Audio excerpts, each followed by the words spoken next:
As King Charles battles a serious health crisis, revelations about Prince William and Prince Harry's inheritance are stirring new tensions within the royal family. Behind palace doors, once private matters are boiling over into the public eye, and the weight of legacy, duty, and broken trust is beginning to fracture what little remains of the bond between two royal brothers. For decades, the House of Windsor has operated under strict tradition, dignified silence, quiet succession, and carefully managed appearances, but that era is slipping fast.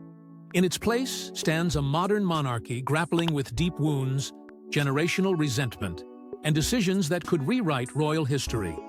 King Charles's declining health has forced the crown to confront questions that have long been avoided. What happens when a king can no longer lead? Who controls the royal wealth? And how will it be divided? Most importantly, what role will Prince Harry play, if any, in the legacy of the institution he once walked away from? These questions, once whispered in corridors, are now echoing through headlines. Charles's illness isn't just a private family crisis, it's become a national reckoning. At the center of it all is inheritance, both symbolic and material. Reports suggest that the allocation of wealth between William and Harry is not just unequal, but emotionally charged. Some of these revelations have surfaced publicly, others remain behind carefully crafted PR statements. But insiders have hinted at favoritism, strategic distancing, and a plan that may leave one brother as the pillar of the monarchy and the other as its forgotten son. And all this is unfolding under the shadow of a king whose reign is in jeopardy. Royal-free, inheritance isn't like any ordinary will. It's a centuries-old chess game of titles, estates, and unspoken loyalties. Historically, inheritances have signaled power, favor, and future control, not merely financial windfalls. Now, with the line of succession hanging in the balance and the public questioning every royal move, what's unfolding between William and Harry is far more than a sibling rivalry. It's the unraveling of royal unity. The media is watching. The public is watching. And with every new leak or carefully worded statement, the cracks widen. What should have remained a private matter between two brothers has instead become a symbolic battleground for the soul of the monarchy. Charles's health, William's burden, and Harry's exile have all collided to form a moment of reckoning. And it's clear the decisions made now will echo for generations. Let's delve deeper into the roots of this royal inheritance saga. Princess Diana's legacy continues to influence her sons' lives, especially through the inheritances she left behind. When Diana died in 1997, the world mourned, but few understood how deeply her absence would echo through the years, not just in grief, but in the carefully crafted plans she left for her children. Behind the headlines, beyond the public outpouring of sorrow, Diana ensured that both William and Harry would be protected in a way that only a mother who foresaw the harsh realities of royal life could. In her will, she laid the foundation not just for financial security, but for a moral compass they would cling to when the institution she once defied turned cold and mechanical. Her estate, estimated at $21 million at the time, was a combination of divorce settlements, inheritance from her father, jewelry, and personal possessions. But Diana's will wasn't just about numbers, it was a roadmap. She entrusted 75% of her estate to be divided between William and Harry, with the remaining 25% allocated to her godchildren. And yet, even here, complications arose. The executors of her will, her mother, Frances Shand Kidd, and sister Lady Sarah McCorquodale, later altered its terms through a legal variation, delaying full access to the funds until the princes turned 30 instead of 25. It was a subtle but telling act of control, perhaps born of caution, or perhaps part of a broader strategy to shield them from opportunism in youth. The emotional weight of this inheritance cannot be overstated. For Harry, Diana's money eventually became a lifeline, the very foundation that allowed him and Meghan to step away from royal duties and live independently in America. For William, it became both a comfort and a symbol of expectations, an asset that supported his future as king, yet reminded him of a mother taken too soon. Diana's intent was clear. She wanted her sons to have the freedom she never had, the financial means to make their own choices in a world that demands conformity from royals. But that freedom came at a price. The wealth, while immense, was laced with grief. Every pound carried the weight of her absence. The jewelry passed down, such as the famed sapphire engagement ring now worn by Kate, was not just heirloom, but legacy. Diana had left her mark on their future, and with it, a burden. Each brother interpreted that inheritance differently. William saw duty. Harry saw escape. Public opinion, too, has shaped the meaning of this legacy. Diana remains a symbol of empathy, and rebellion, a royal who connected with the public far more than the crown ever did. And that image still casts a long shadow. When Harry accuses the monarchy of cruelty, or when William walks the line of tradition, the public measures them against Diana's light. Her inheritance wasn't confined to wealth. It was a cultural force, one that still divides the royal family and binds them in equal measure. Diana's will shaped more than their bank accounts, it defined their divergence. William leaned into structure. Harry broke away from it. And yet, both paths trace back to a woman who fought to give them more than a title. She gave them a choice. And that, more than any trust fund, is what continues to ripple through their lives. Beyond their mother's legacy, other family inheritances have also played a role in the princes' lives. The Queen Mother's trust fund favored Prince Harry over Prince William. Here's why. In a royal world governed by tradition and lineage, such a decision was nothing short of extraordinary. When Queen Elizabeth, the Queen Mother, passed away in 2002, she left behind not only a legacy of grace and stability, but also a staggering personal fortune estimated at $70 million. And while much of it eventually passed to her daughter, Queen Elizabeth II, a significant portion was deliberately set aside for her great-grandchildren. But what shocked royal watchers wasn't the bequest itself, it was the manner in which it was divided. In an institution where hierarchy is everything, Prince William, as the future king, would naturally be expected to inherit more. Yet, the Queen Mother ensured quite the opposite. Prince Harry, the second son, received a larger slice of the trust. It defied expectations, it defied protocol, and it forced the public and the royals themselves to confront uncomfortable questions about favoritism, fairness, and fate. So why would a senior royal deliberately tip the scales in favor of the spare instead of the heir? The answer lies in royal logic, twisted by compassion. Prince William, the Queen Mother believed, would have the crown's coffers at his disposal one day. Palaces, public income, royal grants, it would all come to him in time. But Harry? His future was far less certain. Without the same institutional backing, he would need something more tangible, more personal. In her eyes, this wasn't an act of rebellion. It was foresight. And yet, the consequences were far more explosive than she may have imagined. For Harry, the trust became a cushion, one that allowed him to dream of a life beyond royal duty. Long before he ever made the decision to leave, that money didn't just fund his freedom, it enabled it. For William, however, the inheritance served as a reminder that even within his own family, assumptions about security and privilege could be challenged.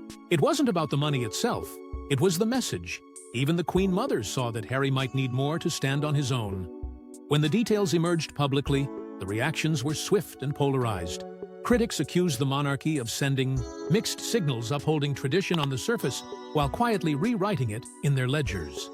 Supporters argued that the gesture reflected modern wisdom, recognizing the growing divide between ceremonial roles and personal lives. But for William and Harry, this wasn't a matter for public debate. It became a symbol of the imbalance they'd both feel in the years to come, one shouldering the weight of expectation, the other battling for autonomy.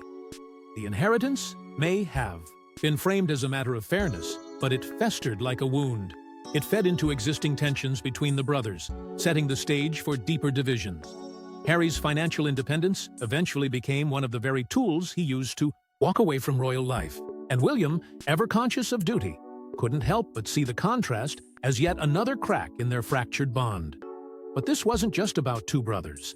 It was a reflection of a deeper truth within the royal family, one that prioritizes public image over personal reconciliation, strategy over sentiment. The Queen Mother's decision, though noble in intent, became a foreshadowing of the chaos to come. Inheritance decisions within the royal family often reflect deeper familial dynamics. Despite close family ties, Lord Robert Fellowes' will notably excluded Princes William and Harry. A quiet man with immense influence, Fellows served as private secretary to Queen Elizabeth II and was deeply embedded in the inner workings of the monarchy. More than that, he was family married to Princess Diana's sister, Lady Jane Fellows, and an uncle by marriage to the very princes he left out. So when the details of his estate became public, eyebrows were raised not because of the wealth involved, but because of the names that were missing. Lord Fellows's relationship with William and Harry had always appeared cordial. In public, there were no signs of strain.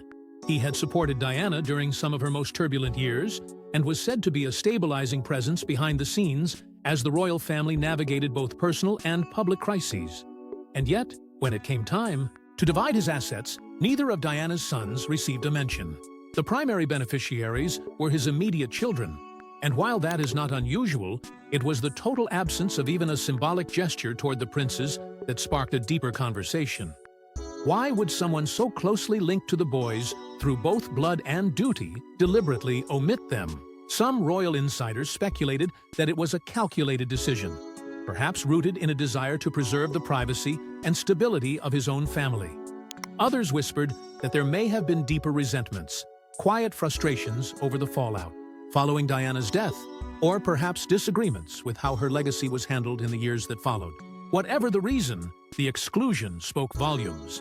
For William and Harry, the omission may not have been financially significant, but symbolically, it stung. In a family where gestures carry the weight of history, being written out of a will can feel like being written out of the story. And in this case, the message wasn't just personal, it echoed the broader fractures that have defined the royal family for years. Every will, every decision, every name included or left behind tells a story. And this one told of shifting loyalties and widening divides.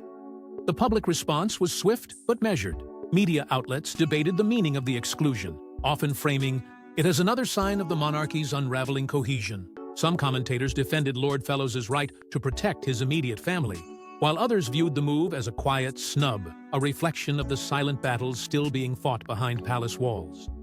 But perhaps what's most telling is how this decision fits into a growing pattern. In the world of royals, inheritance isn't just about wealth, it's about allegiance. And who you include or exclude can send shockwaves through generations. Lord Fellows may not have spoken publicly about his decision, but in the space where William and Harry's names should have been, the silence said enough. These inheritance patterns reveal much about the underlying tensions within the royal family. King Charles's recent health challenges have brought succession and inheritance issues to the forefront. What began as a discreet palace statement about routine tests quickly spiraled into a wave of national concern when it was revealed that the king was battling a serious condition. At first, the details were vague, perhaps deliberately so, but as more information surfaced, it became clear. This was no ordinary illness. The monarchy was facing a crisis not seen since the twilight years of Queen Elizabeth's reign. Only this time, the heir was already on the throne, and the nation was unsure who would carry the crown forward if he faltered. Behind Buckingham Palace's gates, a flurry of meetings, briefings, and private counsel signaled what the public could only guess. Succession planning was no longer a theoretical exercise. It was an urgent necessity. The king's schedule was slashed. State duties were delegated. Appearances were postponed or cancelled altogether. And each adjustment sent a subtle but unmistakable message: Charles was struggling.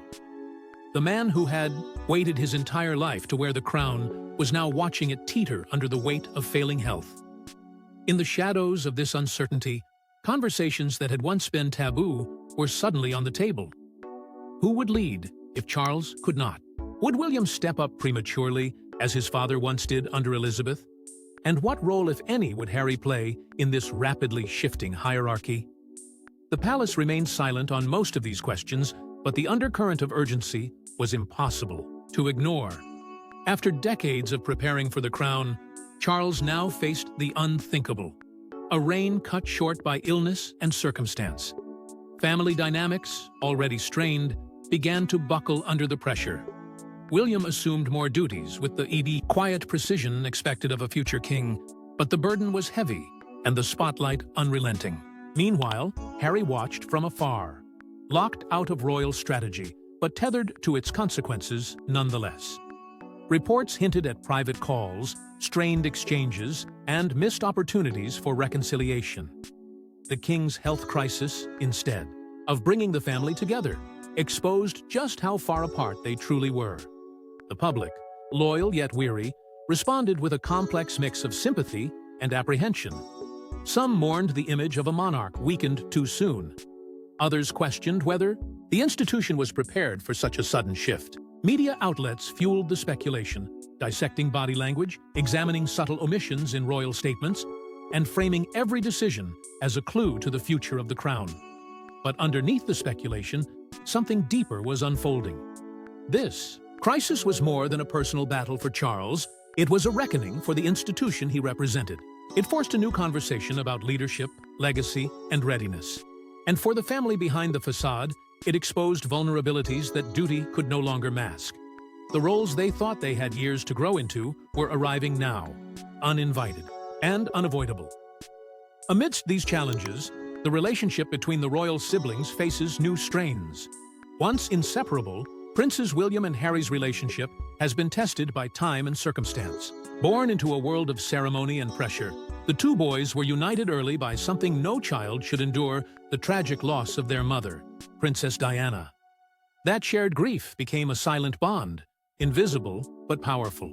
They grew up as a unit, facing the spotlight together, standing shoulder to shoulder at public events, and whispering behind closed doors about the weight of expectation they both carried.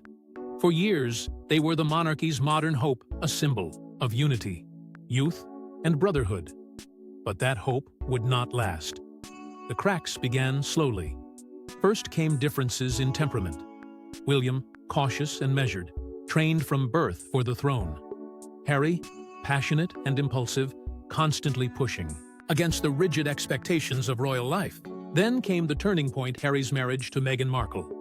What began as a celebration soon unraveled into whispers, headlines, and emotional distance. The royal family's response, or lack thereof, only deepened the wound. Private tensions became public spectacle, with rumors of rivalry and betrayal dominating the tabloids. Behind the scenes, trust eroded, and what had once been an unbreakable bond now stood on fragile ground. Public interviews only confirmed what many feared.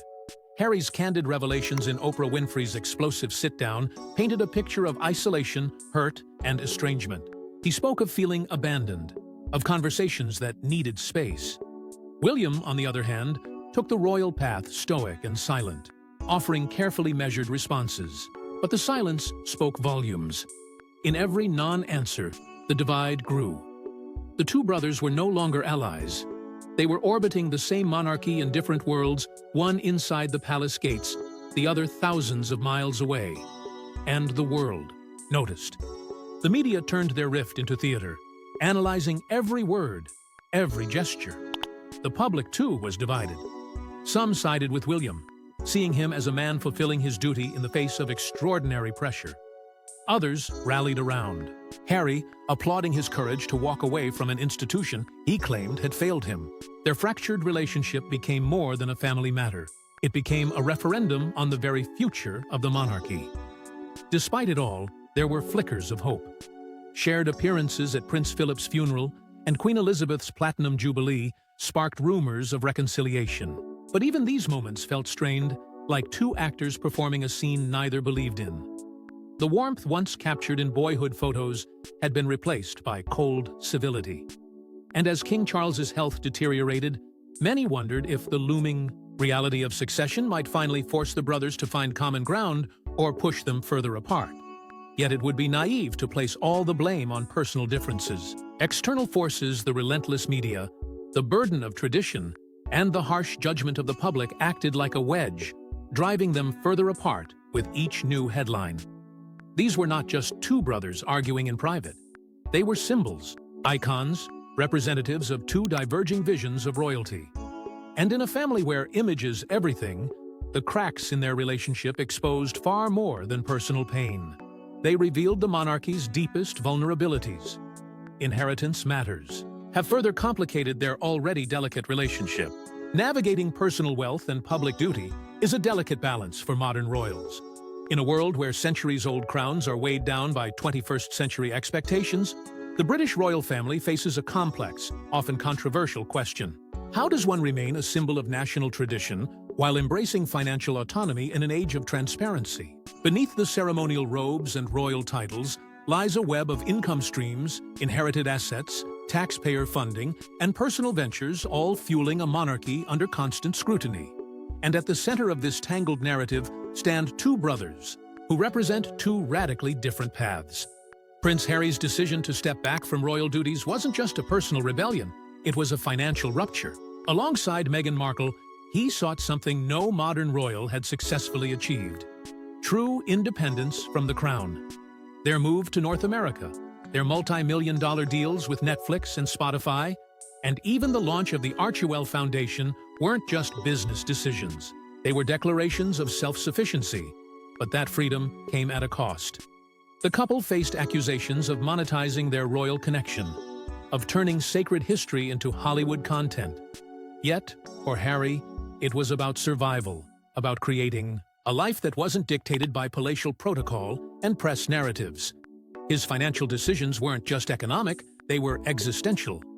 Meanwhile, Prince William remains tethered to the institution, his wealth entangled with duty. As heir to the throne, his income derives from the Duchy of Cornwall, a vast estate generating millions annually. But unlike Harry, William cannot simply walk away. Every pound spent is weighed against public opinion, every private investment, judged by its perceived alignment with royal values.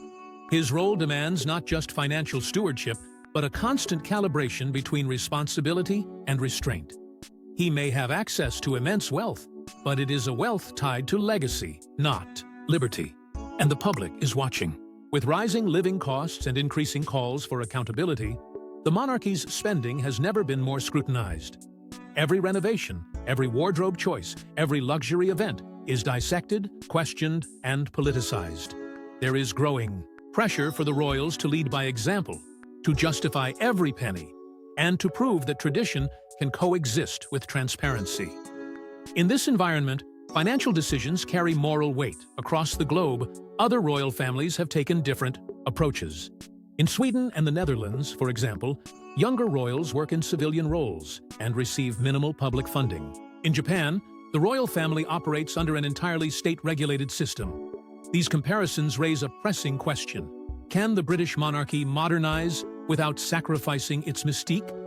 Harry and William's financial choices have exposed the widening gap between public expectation and royal reality. One brother chose detachment, the other remains immersed. Yet both stand as symbols of a monarchy, at a crossroads forced to redefine what it means to be royal in a world that no longer accepts privilege without purpose. As the monarchy evolves, so too do the roles and responsibilities of its members. Spicy, British monarchy stands at a crossroads, facing both challenges and opportunities for renewal. Once an untouchable symbol of continuity and tradition, the crown now finds itself under the harsh light of modern scrutiny. In an age where institutions must justify their existence or risk fading into irrelevance, the question is no longer if the monarchy will evolve, it's how and when. And behind that question lies a fragile truth. Public faith in the royal family is no longer guaranteed. Recent years have seen seismic shifts in how the monarchy is perceived. The death of Queen Elizabeth II marked the end of an era defined by duty, silence, and longevity. Her passing left a void that no single figure has yet filled with the same quiet authority. Charles's reign, while steeped in good intentions, has been burdened by health challenges and generational disconnect. William and Kate have stepped into the spotlight, but the pressure to modernize while maintaining reverence for tradition is immense. Meanwhile, Harry and Meghan's exit from royal life ignited a cultural firestorm that still burns in public discourse, dividing opinion on whether monarchy should serve as a cultural relic or a humanized institution. Within the palace walls, there are whispers of change. Streamlining the royal family, reducing taxpayer burdens, increasing transparency. These aren't just media fantasies. They're strategic considerations being weighed carefully behind closed doors. The monarchy is being forced to consider reforms that would have been unimaginable just decades ago. Slimmed-down households, fewer ceremonial obligations, a stronger digital presence. all efforts to remain relevant to a generation that sees crowns not as divine right, but as inherited privilege. The younger royals, especially William and Kate, are central to this pivot. Their appeal lies in their relatability, their public poise, and their ability to bridge the gap between institution and individual. But they're also navigating landmines, climate criticism, press overexposure, and the ever-present specter of comparison. The crown's future rests on their shoulders, but the burden of modernity doesn't come with a roadmap. Globally, monarchies are being re-evaluated. Commonwealth countries like Barbados have already severed ties. Others are asking hard questions. What purpose does the monarchy serve? Is it heritage or hindrance? The answers are no longer dictated by tradition, but shaped by public will. And the British monarchy, with all its grandeur and scandal, must either listen or risk irrelevance. Still, there is opportunity. The monarchy can become a unifying symbol in a divided world. It can embrace humility, inclusivity, and reform. It can evolve without losing its identity, but only if it dares to confront its own shadows. The path ahead is uncertain, but one truth remains. Adaptability is no longer optional. It is survival. In conclusion, the interplay of personal relationships and institutional responsibilities continues to define the royal narrative. The intertwining of personal legacies and public duties remains a defining feature of the British royal family. From the echoes of Princess Diana's carefully structured will to the Queen Mother's controversial decision to favor the spare over the heir, inheritance in the royal world has never been just about money, it has always been about meaning. And in this era of change, that meaning has never felt more urgent or more exposed. What once occurred behind palace doors has spilled into the streets, onto screens, into every whispered conversation about what the monarchy really stands for and who it truly serves. The unfolding revelations around Prince William and Prince Harry's inheritances have reopened wounds that never truly healed. These decisions, some made decades ago, others only recently, have fueled tension, widened emotional distances, and added layers of complexity to already fragile family dynamics. But beyond the personal pain lies a deeper reflection on the institution itself. How the monarchy handles legacy material and moral says everything about the future it's building, and whether that future has a place in the hearts of those it claims to represent. This isn't just about a trust fund or an exclusion from a will. It's about what those choices signify. It's about the battle between tradition and progress, duty and independence, unity and estrangement. As the monarchy stands on the edge of generational transformation, it must confront these issues head-on, not with silence, but with sincerity. Transparency isn't just a modern expectation, it's a necessity. And adaptability, once viewed as a weakness in royal circles, may be the institution's only real hope for survival. If there is one truth this story underscores, it's that royalty cannot afford to be removed from reality. The challenges they face of inheritance, identity, loyalty, and legacy mirror the struggles of families everywhere. And perhaps that's the monarchy's greatest opportunity. Not to remain above, but to be understood. Drop your thoughts in the comments section. Don't forget to like and subscribe, and we will see you in the next one.